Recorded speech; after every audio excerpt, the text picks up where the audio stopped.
passe l'artiste. Super, encore un but sensationnel.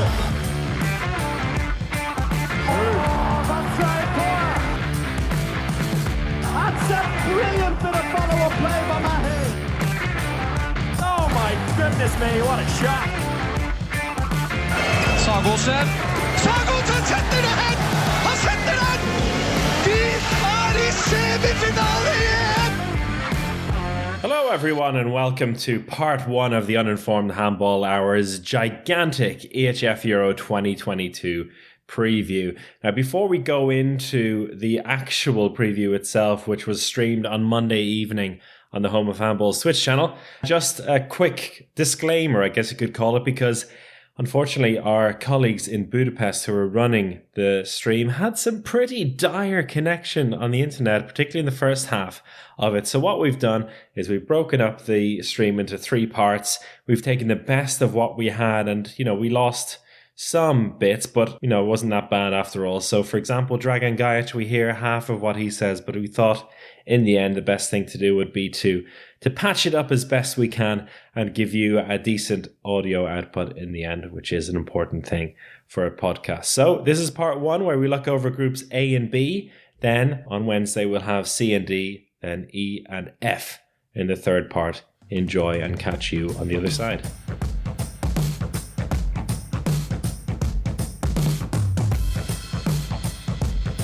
We're going to go through all six groups over the next 3 hours or so, depending on how much chat we can contribute over the next couple hours. And we've got a bunch of guests coming up as well, which we'll go over shortly. But I think first, for those of you who are not uninformed Handball Hour fans, we can introduce ourselves. I'm Chris O'Reilly. We've got Brian Campion over to my right. Hello, Chris. Good to be here. Very excited about the Euro now. You look really excited. Looks and sounds very excited. I think I'm a bit more excited than Brian. I'm excited to go through each group. Can you give us a bit of an insight, Brian? Why the nerves here? Is it because you're going to Bratislava? Yeah, I have an early start tomorrow morning off to Bratislava, so I still haven't done my packing for the Euro, so I'm a little bit nervous about getting it all done in time. Good stuff. Now, as I promised, we're going to have a bunch of big guests coming up over the next couple of hours as we go through each of the groups. And I've got my cheat sheet in front of me here. Coming up, we have Dragan Gajic, we have Marcio Menino, we have Dragan Gajic, Zika Bogdanovic, Konrad Vilchinski, Ole Erovic, and Nedzad Smailagic coming up over the next 3 hours. And but first, one of the main reasons why we're here is because we're going to try to predict every single game from the preliminary round. Yeah, it sounds mad. And as we went through it, we realized that it's a very, very difficult task. And so the reason we're doing that, though, is because we're going to invite you, the fans, to take part in a prediction competition with us on the Home of Handball app. So everyone, head on over to the Home of Handball app if you have it. If you don't have it, make sure to download it on your phones, available pretty much everywhere. Download that and take a look at the prediction game app. We're going to have our own private competition as well for the Uninformed Handball Hour. There's been some talk about the three of us also having some kind of bet going on for the loser of it. Maybe we'll have to talk about that later. Any suggestions for what the loser has to do, some kind of forfeit in the chat, you're welcome to do that. And we also have a big giveaway today on the show, where what we want you to do is to predict your champions for the EHF Euro 2022. Just put it in the name of the team that you believe will be the champions. And at the end of the show, we're going to choose one of you to get a signed jersey from that team. So something big to take part in live over the next few hours. But before we go into our first guest, we can talk a little bit about the championship itself and maybe see what we're all looking forward to most. And Alex, you said you were hyped already for this championship. What are you so excited about? Well, let me just start with maybe going into the predictions. So we sat down and wrote the scores for every single game of the preliminary round. And I don't know about you guys, but my view on the championship changed when I was looking game by game. So I was like, okay, these are the top 3 teams, top 2 teams in this group. These will come out real easily. And then I started going through one by one, and suddenly a team kind of drops out of my top three. It drops down, which really proves how tight each game is. And I think that's what's exciting. I think it's one of the most open championships we have seen in a long time, except for maybe one really big favorite. Big favorite. You have to consider as well all of the injuries and the uncertainty that a lot of squads have coming into it, which we're going to go into detail as we go through the groups, because a lot of the squads, nobody really knows what the final squad is going to be. And that throws in a whole new spanner in the works, particularly when you're trying to predict things early on. How about you, Brian? Yeah, I think it's really, really difficult. I think for me, going into it, it looks like that Denmark were the strongest in the run-in.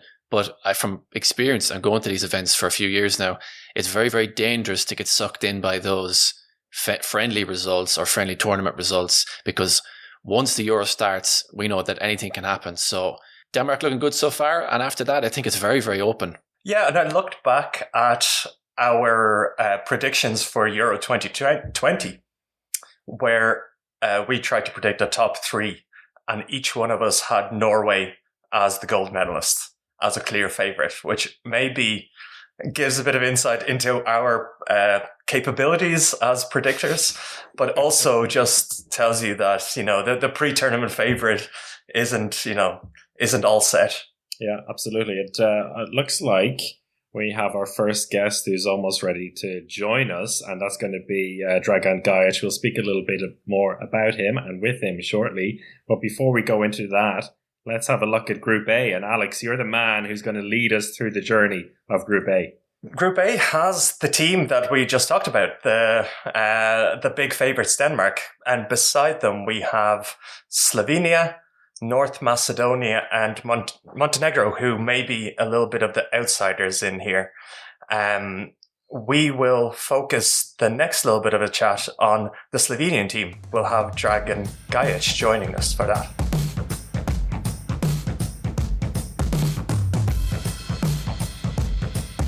Mentioned it there before with one of the potential dangers being in defense and lacking a bit of height and weight. I mean, there are some players, particularly line players, where they have that power, but traditionally with the Slovenian team, we've also seen the backcourt in attack also being known more for their speed and their skill rather than their pure power.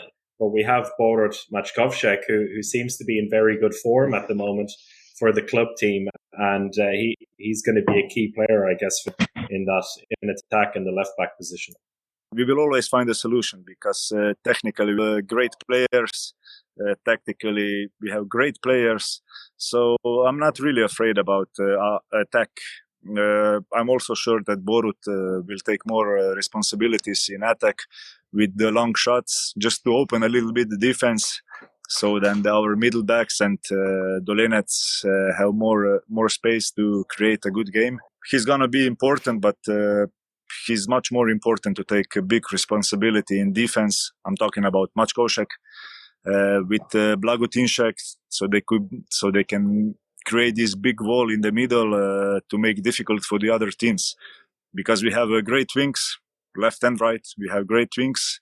Who will run like crazy and I'm sure score a lot of, let's say, easy goals if we play good defense. And looking at the group, so obviously there's Denmark in there, which is going to be a huge challenge. But first looking at the other two teams, so between North Macedonia and Montenegro, do you see one of those teams really pushing Slovenia in the preliminary round? I think both of them. I think Slovenia we're not going to speak about Denmark because we all know what Denmark is today in world handball. So, but for Slovenia, I think both teams can do damage. Slovenia is not a team who will come to the game and say, okay, we're going to win this one. I think the worst opponent to open a championship could be Macedonia, because at the beginning of the tournament, they are fresh, but they're playing really good, and I'm sure Lazaro will prepare them tactically really good. So I think the most difficult one is this one against Macedonia. If Slovenia is gonna open good, then everything's gonna be good. But if we don't start good, then everything can happen. Same goes for Montenegro. Maybe the best thing, I think they play the third game against Montenegro. They will see them. Montenegro will be more tired because they don't have so much rotations. In reality, we are better than both of them. But on European Championship, you have to prove it in 60 minutes. And what about a game like Denmark? Historically, in your experience, when you've been going into a game against a really top team in a championship, how do you mentally prepare for that? And kind of how do you make yourself believe that you can win that game? Don't go to European Championship if you don't believe it.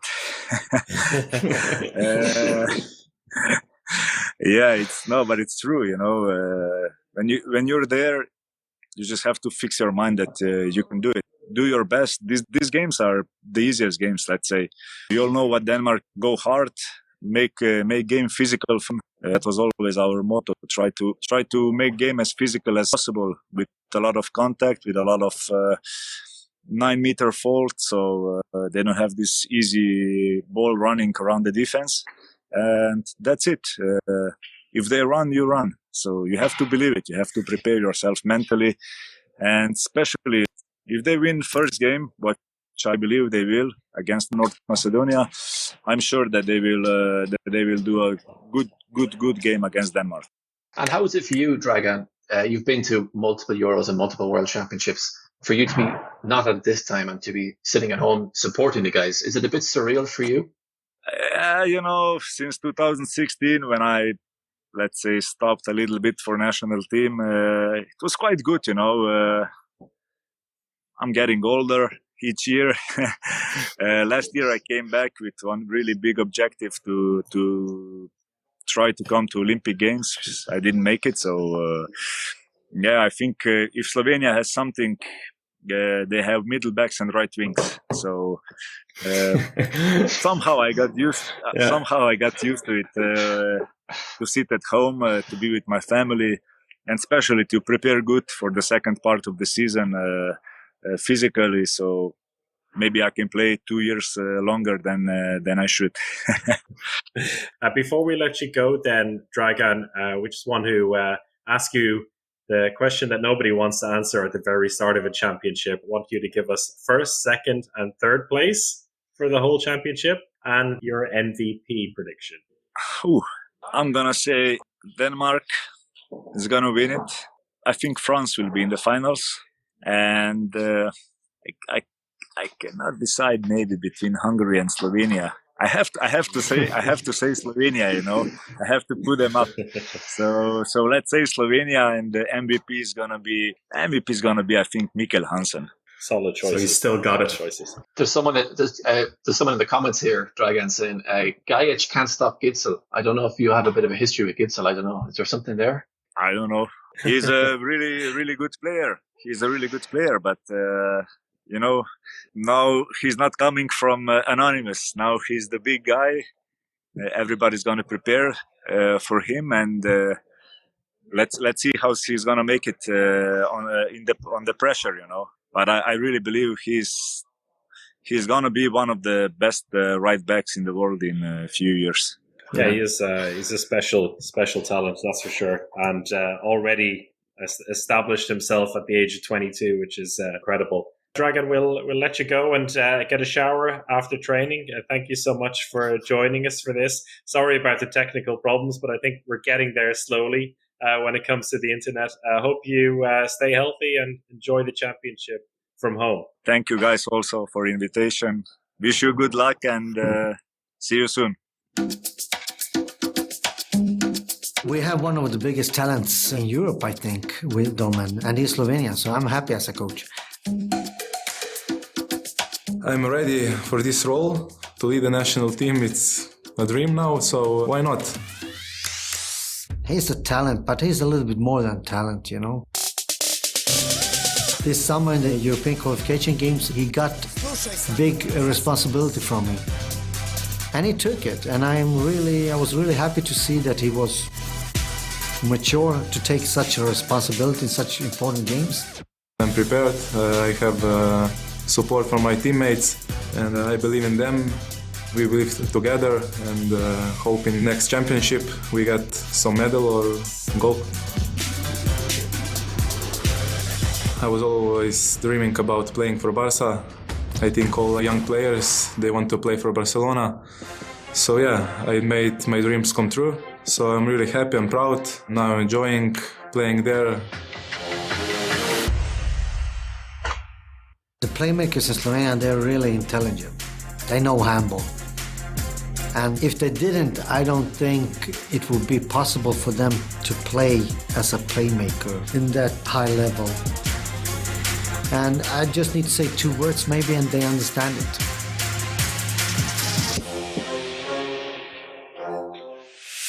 Yeah, the new generation is coming now. We mixed a little bit our squad. We are looking in the future, so I think and I hope in a few years we can achieve some big results. We have some experienced player, so why not?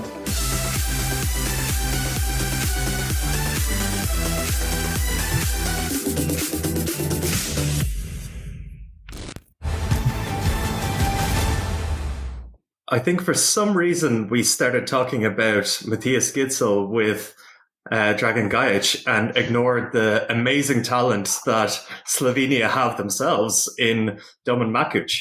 And I didn't even put him on as a key player in the group, but I think all of us know the talent that he has, which he's been he's been really showing this year with Barcelona. Barcelona lost a couple of key backcourt players, and Makuc has been able to step up. And it's really interesting to see if he can really take a leadership role within the Slovenian team and whether he'll be allowed to do that. Seeing as, Slovenia are a team of playmakers, and displacing Dejan Bombac is a feat in itself. So do you think Makuc is going to have a key performance in this championship? This season with Barca, he's been given an opportunity that I think he didn't expect himself through injury to take on a role. Definitely given him the tools and the experience of doing that at a major championship. Of course, playing in the Champions League where you're with Barca and most of the time you're winning games fairly easily is one thing, and playing in a championship with Slovenia is another. But I have a feeling that, there's no pressure on him coming into this because there is such an array of talent in that Slovenian squad, and particularly in the playmaker position. Maybe he'll play a little bit in that left back role as well, as it can be quite a fluid thing playing centre and left back for teams like this, and maybe he'll have to fill in there. So yeah, I think he'll get his chances. I don't think there'll be too much weight on his shoulders in that regard, and maybe when he does get his opportunities, it's whether he can actually make the most of it. Because time when you've got the likes of Dejan Bombac there, who is on your key player list, Alex, that it's difficult to displace him. Now we will probably go on to the big dogs. In terms of Slovenia, we did talk a lot with Dragan Gajic, and it will be interesting to see if they can continue their improvement under Ljubomir Vranjes. But to do that, they'll have to take on the big dogs, the big, scary Vikings from Denmark. I never dreamed it could be so wild a journey for me.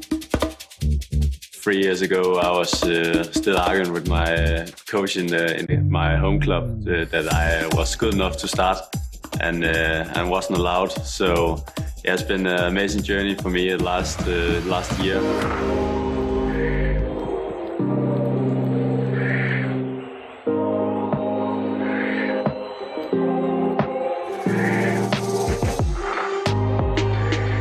Before I took to the World Championship in Egypt, I was just a little unknown guy in Denmark who just could live my own life. And after 14 days in Egypt, my life turned a little bit. And when I stepped out of the plane in Copenhagen, it was a new life, which I was not prepared for, and it mentally broke me down. It's also tough to tell about your problems in a little bit macho world, like handball and football is. When people comes to me and said that I have the same, or I have seek help because of you, because you did it, and it makes me a little bit proud of myself.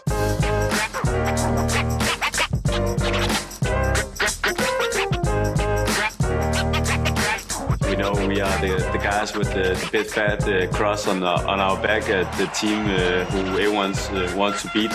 So we know there is a lot of pressure on us, but for us it's just still handball. We have Niklas Landin, Mikkel Hansen, Lasse Svan, Rasmus Lauge, Mads Menta, experienced guys. They have to take the pressure. You just be Matthias.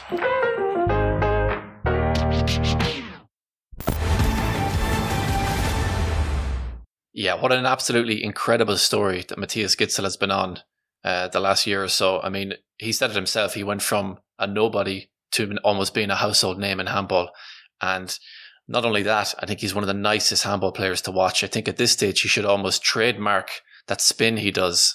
And every time you see him scoring a goal on social media, people have using the hurricane emoji. So maybe he should think about incorporating that into his identity a bit. But Alex, you're probably our in-house Denmark specialist. And I said it at the top of the hour that they probably look the best in the friendlies coming into the Euro. Can that be a bit of a curse sometimes to some teams? I think looking at the friendlies is probably not the way to go, especially with the kind of disrupted preparation that each team has had. So even that game between Denmark and Norway, where Denmark really blew Norway out of the water, it was 35-25.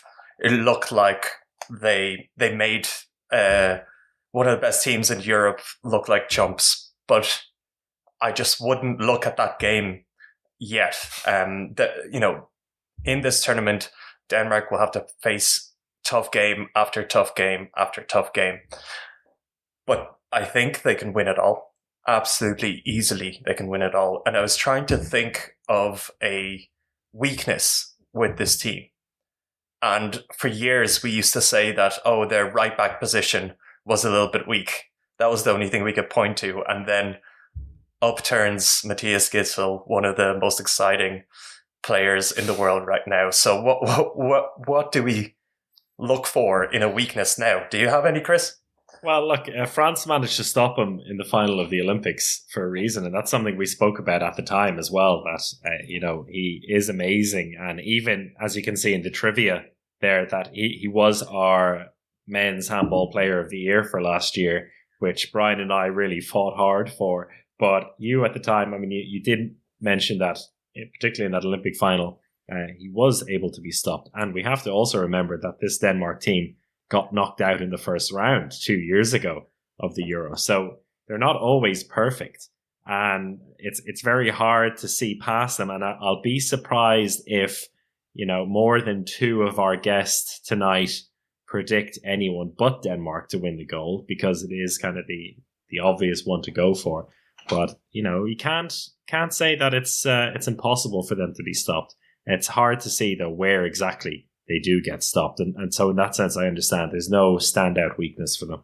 Yeah, I think it's really tough to look past Denmark, and we'll be speaking about them quite a lot. But they have in the past, and even in the qualification campaigns, dropped a game or two once in a while. They lost to Montenegro before. They've, squeezed out results against a team that would probably seem inferior. And I think North Macedonia themselves are probably a little bit of a banana skin for this Denmark team. So maybe we can chat about them a little bit, with probably one of the weirdest situations I've seen in top level sports, where we have Kira Lazarov as the captain and coach. So How much do you think that, Brian, how much do you think he's going to actually play in this tournament? Or do you think he'll take on the coaching role more? It's very hard to know, because I think we don't really see that often in handball. So this is like a little bit of an experiment, I think, by the Macedonian Handball Federation. And it's going to be interesting to see if it's going to be movie-like, where he's at the start of the game, he's wearing his full tracksuit, and then if they're losing, you see him rip off the tracksuit and go on and do his classic Lazarov stuff. So it is kind of in itself quite epic that he's doing this. He took this on because even doing timeouts when you're playing, I think it's quite a difficult thing to organize.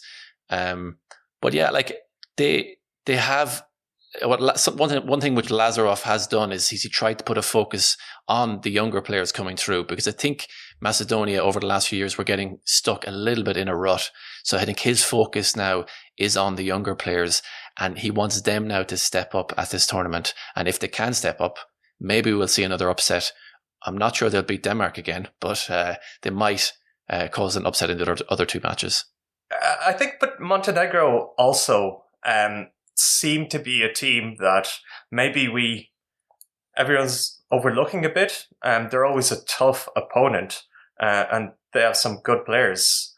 Do you see Montenegro being a challenge for any of the teams in this championship? Yeah, well, I think when we have a look at the Montenegro graphic here, I don't want to be poking too many holes in your research here, Alex, but the goalkeeper position, and Nebojša Simic, I think he's going to be in the squad. Now, I'm not too sure. That's always the issue. I mean, particularly with the build up to this Euro, when on the Euro handball preview he's in there, but on Wikipedia he's not. We'll find out in a couple of days. It's always hard to know exactly. But if they do have Nebojša Simic in the squad, and that makes a huge difference, because he is a top goalkeeper. He plays for MT Melsungen, used to play for Kristianstad before that in Sweden. And there was a while where they thought that he was actually going to stop playing for Montenegro altogether and maybe switch nationalities. But he decided in the end to stick with them. And if they manage to pull off something, it'll be the likes of him. And you have there Branko Vujovic, who's a very talented right back as well. So they need players like that to have a huge day. They have, as you mentioned, had some surprise results over the years, but at the Euro, they haven't quite been able to pull it off. So I find it hard to imagine them getting into the top two here. And as we look at the predictions here, we'll see exactly what we thought. Does any of us have Montenegro winning game? That's an easy one to start with, and I don't think any of us do. No, we don't, unfortunately. But I have them, being fairly close. I do have them picking up a point. I'm not totally giving up on them just yet. Okay, where do you have? Oh yeah, you do. Oh, you do against Macedonia. Sure. But I think the game that you also have a second draw, Brian, and that is Slovenia to take a point away from Denmark. Why is that? This was a hot take. I wanted a hot take in there, and this is how much I think that Denmark are ahead of everybody else. This is as hot as it gets, that I think they might draw a game and might be their only chink in the armor for the whole tournament. But I think Slovenia getting them in the preliminary round, Slovenia like to cause upsets. I think they play very fast. I could see them, roughing out, as Gajic said in the interview, roughing up Denmark a little bit and maybe squeezing out a draw against them when maybe Denmark aren't flying on all cylinders. So let's see. Yeah, it's one thing I didn't go into when we discussed Slovenia, and it may be a bit of a secret weapon for them throughout the tournament, and that is their 5-1 defense with Blas Jans in that roaming position in the front. We've seen that be really effective in the past for the Slovenian team, and maybe that's a way that they can disrupt Denmark's quite, let's say, methodical style, where Denmark do like to move a bit slower, move the ball around, and then go really fast. But if there's Jans looking to steal the ball, that might disrupt them a little bit. That's maybe something that Slovenia can do. It's hard to see it though, isn't it? I mean, at the end of the day, Brian has gone big here with this draw between Slovenia and Denmark, and I've got to give you credit there also for putting your bonus ball on it as well, which is really setting you up. And for those of you who are going to join us and compete against us in the prediction league, you can see the blue balls beside the scores. They're games that we've put our bonus balls on. You have 5 of them in this round, which will give you extra points if you get it right. So Brian is really going all out here, hoping for a draw between Slovenia and Denmark. There's someone in the chat here that's calling out Alex, saying, Alex, you've predicted Macedonia to beat Denmark 37-28. I think maybe something went a little bit wrong there, Alex. You've been being Denmark's biggest fanboy ever. You can maybe tell us what happened there. All I'm saying is Kirill Lazarov, it's going to be his last ever game for Macedonia. They're going to be about to be knocked down. He's going to come on, score 20 goals, take off that beautiful left arm of his, leave it on the court, and walk off into the sunset. Or more realistically, that was a bit of a mistake, and I see Denmark destroying Macedonia. Well, he's going to do a Kobe Bryant on it. Last game, just give him the ball over and over again. Yeah, I would put money on Kirill Lazarov playing 60 minutes in that last game, just to run off into the sunset.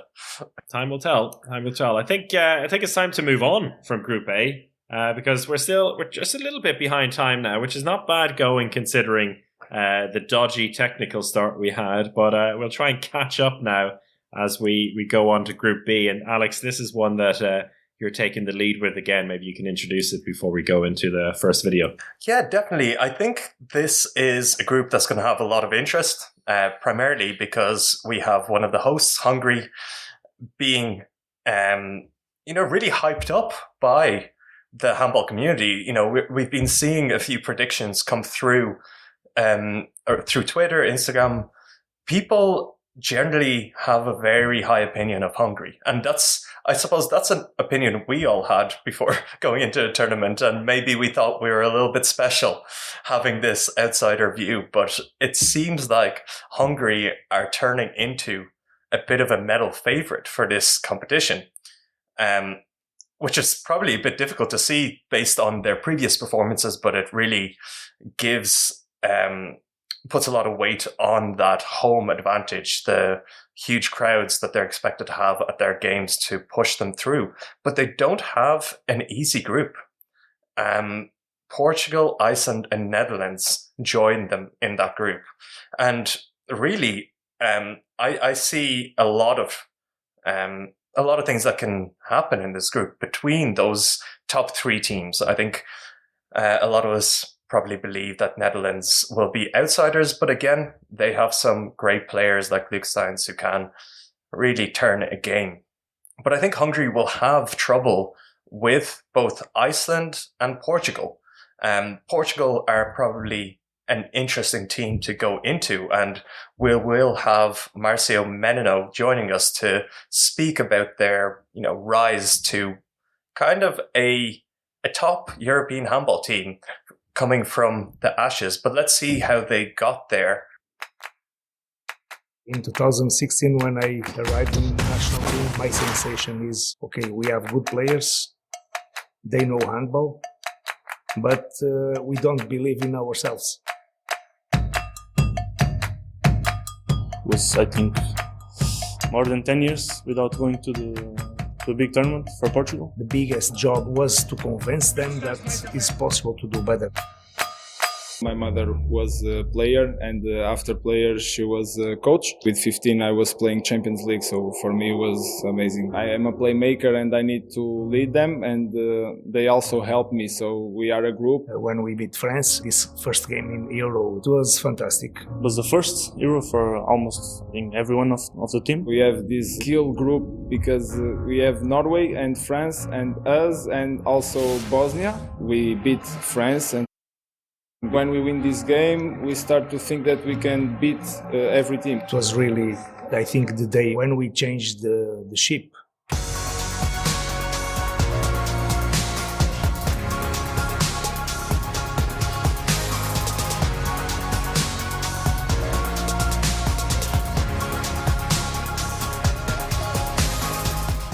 believe more and more in ourselves. We saw that we have the quality to be on this stage. The teams that play against us now, maybe they take a little bit more consideration. They know that it will be a tough match. For us, it's very good, because this is respect. For sure, we can fight with any team. We have a lot of players with quality. We believe in ourselves, and for me, this is the big step. I think it was just the beginning.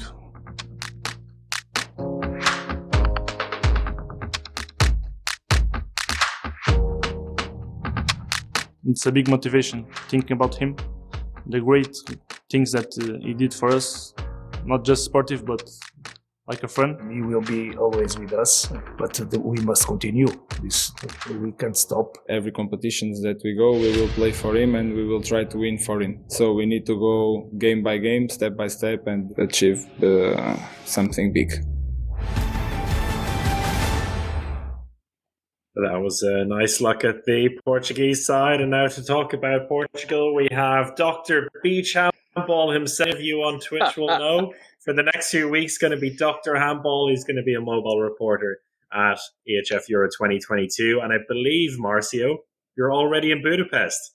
Hello, everybody. Yes, Chris, it's true. I'm already in Budapest. Right now, this is my room, my hotel room. And I'm talking here with you guys. And I'm glad that I accepted this invitation to be with you. It's always a pleasure. That's lovely to have you on.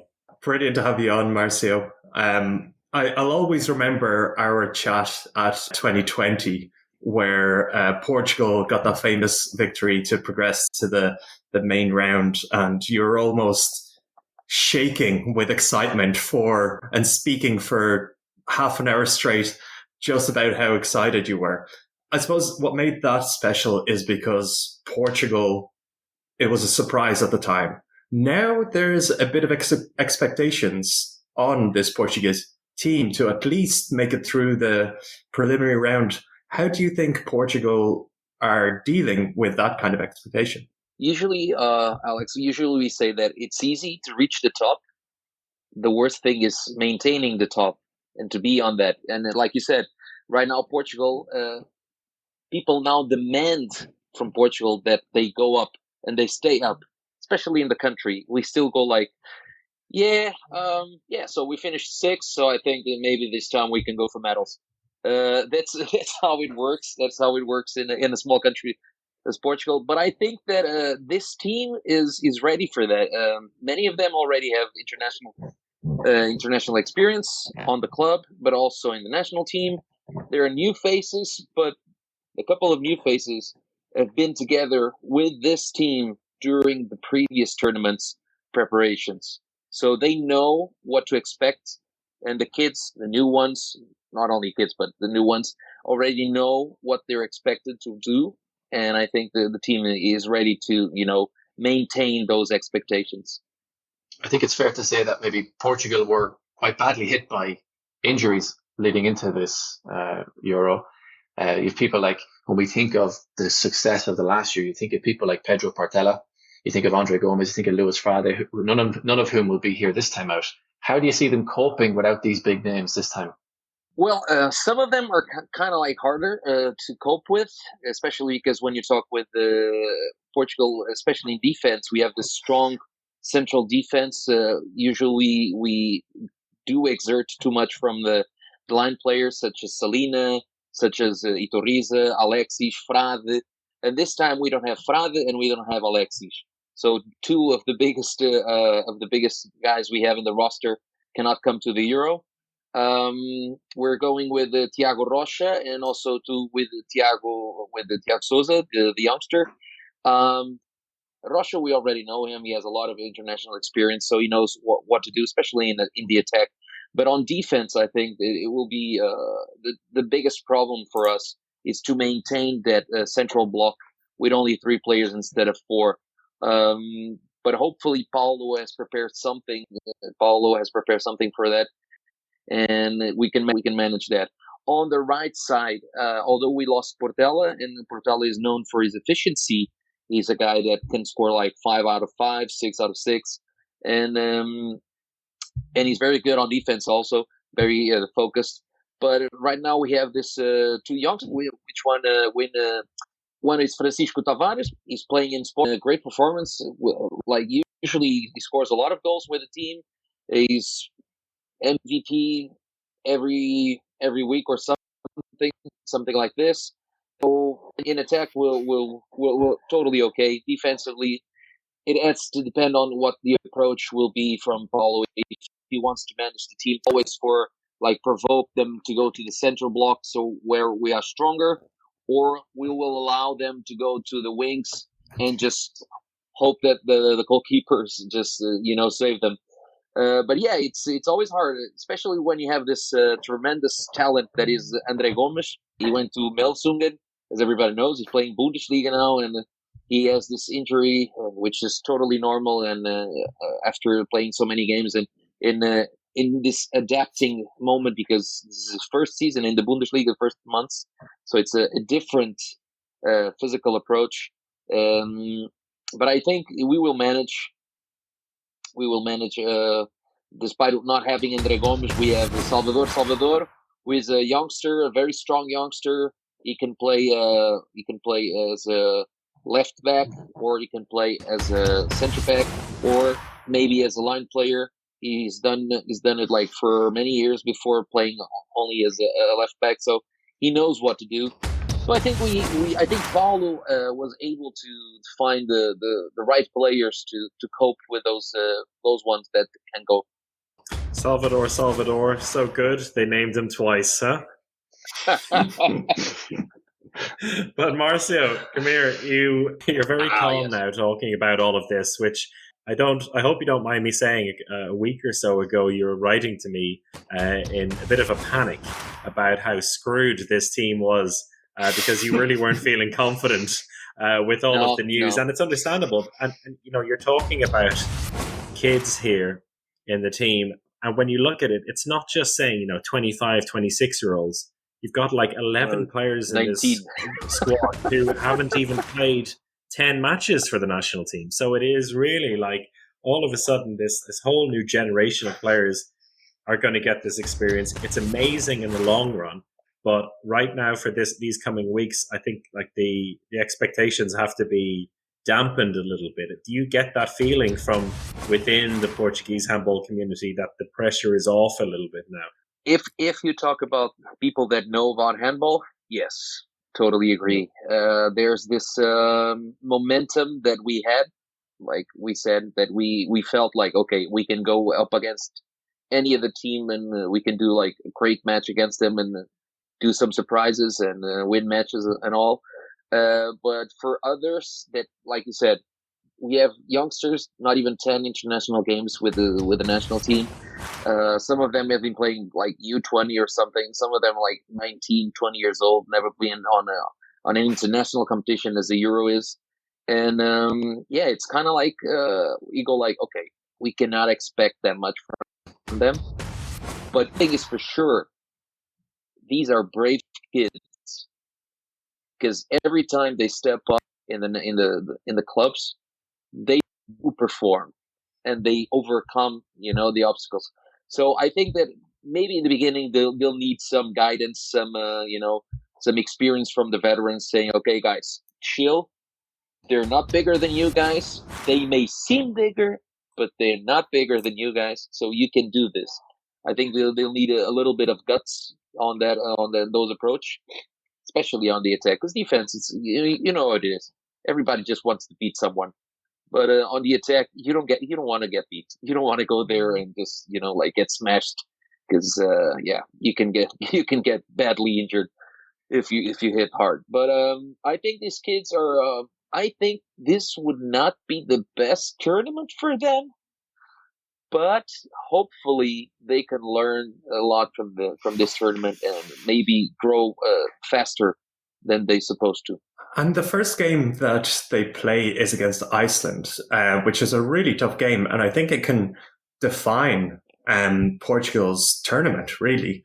How confident are you going into that game as a big Portuguese fan? Actually, I'm very confident.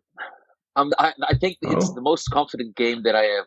I'm not so confident against Hungary. I'm not so confident against the Netherlands because we were the underdogs. And Netherlands, although this is like the second tournament they come, but there's always something. There's always a surprise coming from a team like Netherlands.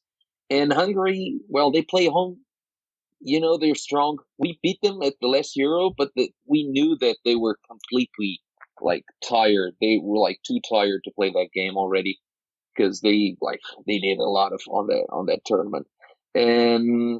But I think against Iceland, I think it's the most confident game that I have. And I think that it's like you said, Alex, if we beat Iceland, and I think we're going to beat them, not by much, maybe one goal, probably just one goal, but by beating Iceland, I think we have the confidence, enough confidence to go through to the main round. And I think that's the main objective right now, and that's the only objective that Paulo has, is go through the main round, and he said it already. First objective, main round. After main round, okay, now we change it. Now we go for other stuff. Half a goal is all you need. Half a goal. That's not what you need. Half a goal. Brilliant. So, Marcio, thanks for joining us. But before you go, of course, ask you who are your gold, silver, and bronze, and your MVP for the tournament. So, on previous tournaments, I went to Spain and I won. We're not asking for a story, Marcio. Come on. Give us 3 games. I think I'll go with France on third place. Maybe. And I have this boost of confidence because Germany has a new team. I'll go with Germany on second, and Denmark will win. Okay. And MVP? Hopefully Rui Silva, but it's not possible probably. No, but I would love to be a Portuguese player actually, but I don't know. MVP, I think I'll go for a goalkeeper. I'll go for Landing. Thank you, Marcio. Thank you very much. Thanks a lot for See you guys. joining, Take Marcio. care. I think we'll move on from Portugal and see how... Yeah, let's keep it on Portugal for a little bit. We'll go on to Hungary, shall we? Let's go to Hungary. Yeah. Go on, let's go. They are the best fans in the world. I think the best. Yes, they are always behind us. They are always pushing us. They always give their best. Everybody will fight with us.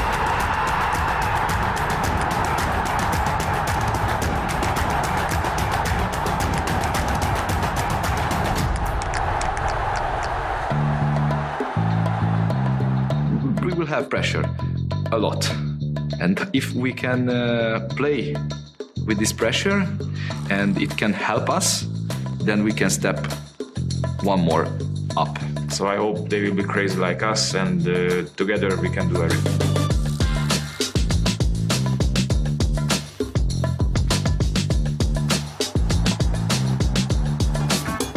In front of 20,000 people, it will be hard. For me too, after I don't know how many matches. But for them, for the young guys, it will be really difficult.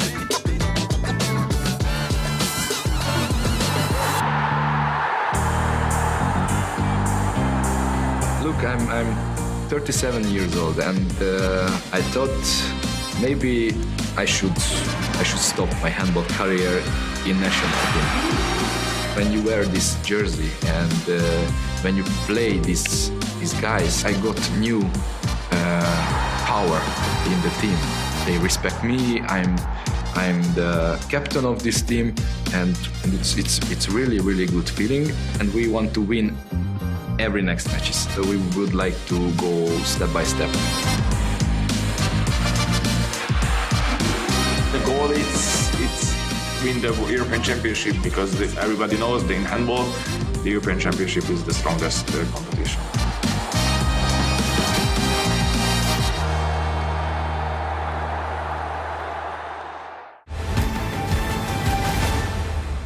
We have crazy fans. We have the hype building for Hungary. We have young players like Dominic Mate, Benza Banhidi stepping into their prime at a home championship. Will Hungary do it? And by do it, I mean maybe get a medal. What do you think, Brian? I think if they're ever going to do it, this has to be their year. I mean, but we know from experience that being a host of a Euro does not mean any type of success. Sweden were the only host nation to ever win the Euro, so it doesn't mean anything just because you're hosting it. And this time out for Hungary, it's going to be a lot of extra pressure with all the new stadiums that they've built. They have a very young squad, which I think is probably going to be a good thing for them. The average age of 25. They've started this rebuilding process back in 2019, and now I think it's finally starting to come to fruition. I think those three people in that video, if they have special tournaments, so Matalakai, Benzabanhidi, and Roland Mickler, if they have a special tournament, which we know they can, because we've seen them perform at different stages in their career, unbelievable. If they can do that this time out, I really do think they can win a medal. And they're looking in pretty good shape at the moment. They had a friendly against Bahrain. They had a bit of a hairy first half, but they put that behind them. And I think they could be a really, really dangerous side to be reckoned with this time out. We have crazy fans. We have the hype building for Hungary. We have young players like Dominic Mate, Benzabanhidi stepping into their prime at a home championship. Will Hungary do it? And by do it, I mean maybe get a medal. What do you think, Brian?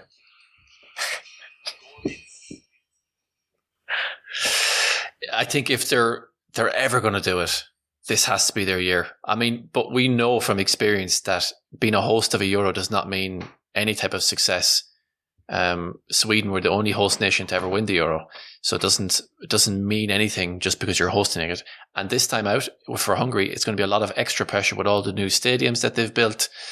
They have a very young squad, which I think is probably going to be a good thing for them. The average age of 25. They've started this rebuilding process back in 2019, and now I think it's finally starting to come to fruition. I think those three people in that video, if they have special tournaments, so Matalakai, Benzabanhidi, and Roland Mickler, if they have a special tournament, which we know they can, because we've seen them perform at different stages in their career, unbelievable. If they can do that this time out, I really do think they can win a medal. And they're looking in pretty good shape at the moment. They had a friendly against Bahrain. They had a bit of a hairy first half, but they put that behind them. And I think they could be a really, really dangerous side to be reckoned with this time out. I do see them really making an impact on this tournament. And, you know, there's one thing about being hosts, and then there's another thing about being hosts in Hungary, in massive arenas with ravenous fans. I think we've seen that with Hungarian teams in the Champions League, where they're an absolutely different team at home. And I think this could be the case with Hungary. But at the same time, I can see them being knocked out in the first group stage, because I truly believe that Portugal are a great team and Iceland are really a team to watch out for.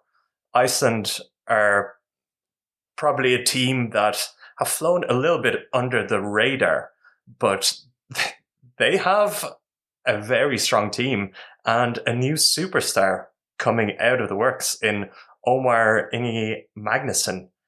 Do you think he might be the player to kind of ignite this Iceland team and get them past their usual stages? The usual stages being like the mid-table. Is that what you mean? Like main round and then knocked out? Being like, yeah, kind of just, losing really close games against the top teams and being a real nuisance to everyone, but at the end of the day, not being a real contender. Yeah, I mean, it's a good question, and Magnusson has been fantastic this season, and any fans of the podcast will know that I'm a big, I'm not going to say a Magdeburg fan, but I've been predicting them to win things for years, and it looks like they're finally going to do that. Magnusson has been a huge part of that, actually, funnily enough, alongside Kai Smits at right back, the two of them for this Magdeburg team, Kai Smits, who plays for the Netherlands. And Iceland, when you look at their squad, I mean, you can't take anything for granted, of course, but they do have the likes of Aaron Palmerson, who's finally fit. And it seems like Palmerson is never fit for this team. Is he ever fit at all? That's a question I don't know the answer to. But if you have the likes of Palmerson and Magnusson, who is fully fit, I really like the goalkeepers they have on this team. In particular, Victor Gisli Hallgrimsson, who's playing for GOG. And I think he's a brilliant player. They need the goalkeepers to have a huge tournament. If they can do that, huge games in the first place. If they can do that, they could beat Hungary on their day, as could Portugal. So I get what you mean by that, Alex, but that's not the way I predicted. Again, this is one of those things that happened to me where I was going through game by game, and the group unfolded in a way that maybe I wasn't expecting. And I think we shouldn't ignore the Netherlands as a potential spanner in the works for any of these teams. I think they have the potential to, pull out a performance and at least get a draw against one of the teams. And it's a team that is probably new to the men's side of the handball world, but in their second European Championship, they're probably out to prove a point that they're not just here to compete. But let's see how they got there.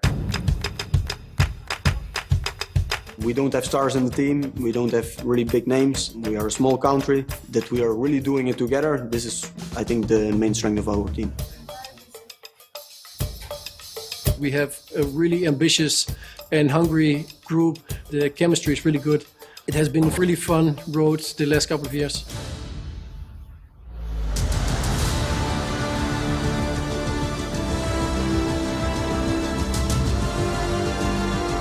Back towards the middle, beautifully done. Of course, the success of the women team also helped us to dream a little bit bigger and to see what is possible in handball with a little country like Holland.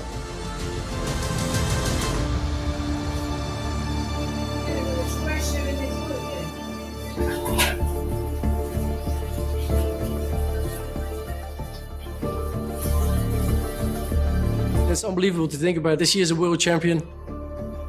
And that's like a boy's dream.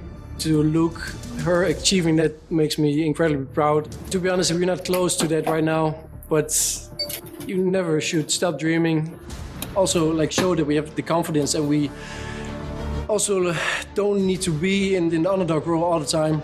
We also have to start trusting ourselves and believing in ourselves. I think it's really typical Dutch to wear an orange jersey, and it's always a big honor to put it on and fight for a victory on the field. Now we've showed a couple of times in the last couple of years that we can beat the big teams. We are better as a team now as we were 2 years ago. Me? So that's why we, of course, want to make the next step, and that's to reach the next phase in the tournament.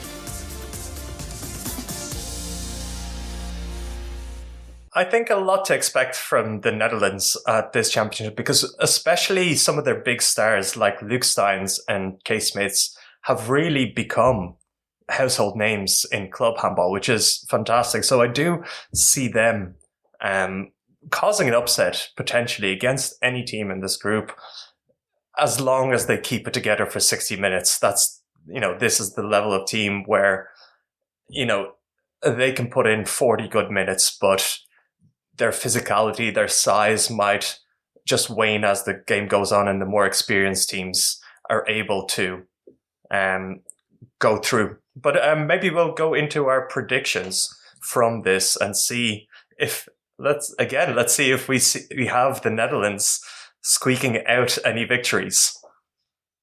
Nah,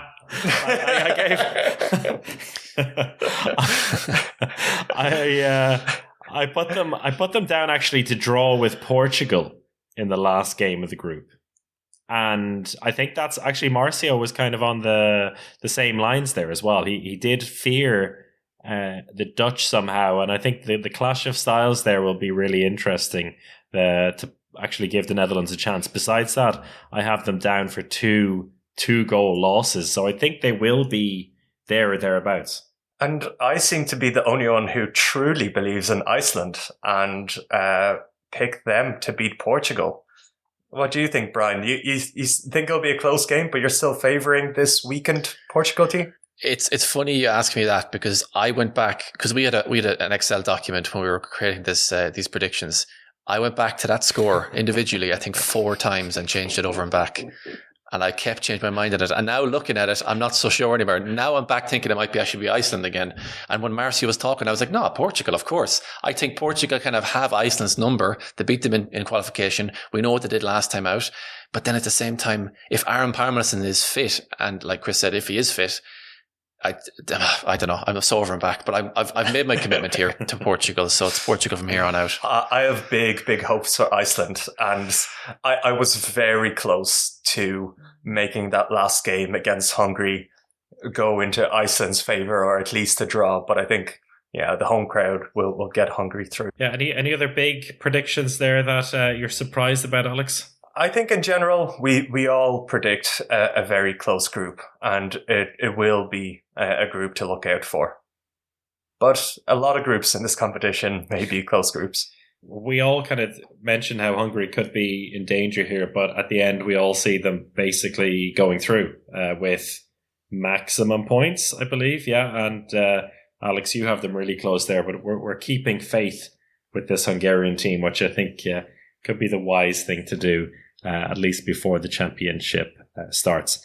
We'll go into Group C in just a moment, because I believe we have our guests ready to go. But just a reminder that the reason we're showing you these predictions here and putting our necks on the chopping block, so to speak, is because we want you to do it as well. We want you to download the Home of Handball app and join our prediction league. You can see the bit.ly link there at the bottom of the screen. So type that in and get involved with our league, and there'll be chances for you to win some prizes. Also, make sure that you comment your prediction to win the entire championship in the chat here. And there is a signed jersey of the team that you predict to win to be given out at the end of the show.